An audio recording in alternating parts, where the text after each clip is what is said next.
দর্শক, বেগম খালেদা জিয়াকে বরণ করার জন্য আজকে এই যে বনানীর যে প্রধান সড়কটি রয়েছে সেখান থেকে কিন্তু বেগম খালেদা জিয়ার একেবারে বাসা পর্যন্ত রাস্তার দুপাশ ধরে বিএনপির বিভিন্ন অঙ্গ সংগঠনের নেতাকর্মীরা কিন্তু অধিক আগ্রহে রয়েছে এবং তারা কিন্তু বিভিন্ন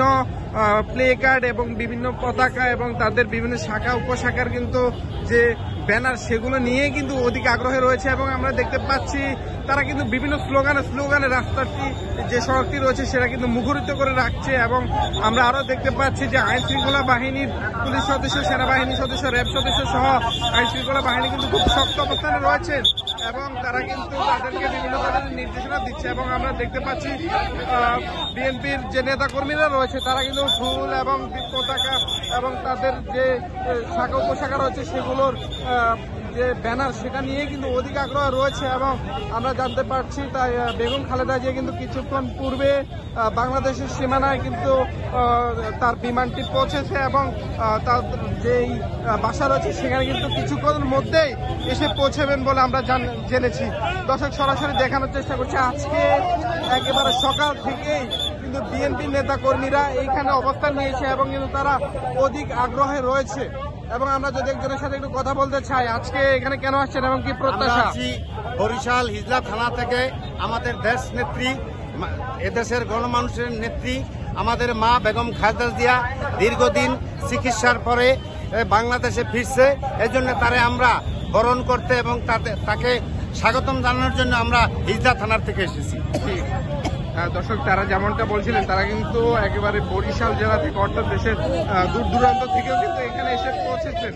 এবং তারা কিন্তু অধিক আগ্রহে রয়েছেন যে কখন বেগম জিয়া আসবে এবং তাকে ফুল দিয়ে বরণ করবে এবং দেখতে পাচ্ছেন আইন শৃঙ্খলা বাহিনীর পুলিশ সদস্যরা, সেনাবাহিনী সদস্য এবং একই সাথে র্যাব সদস্যরা কিন্তু এখানে খুব শক্ত অবস্থানে রয়েছেন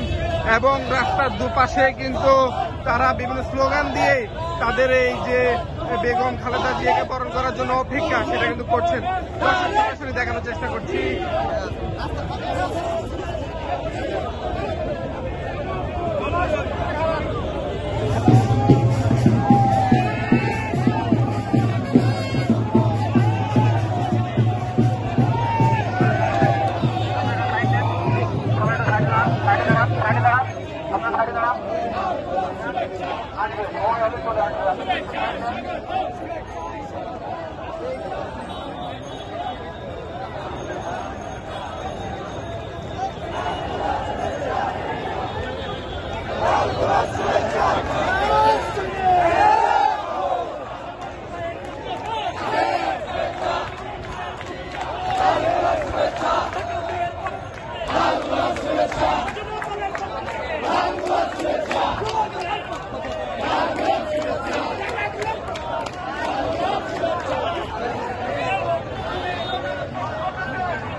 কাছের দিকে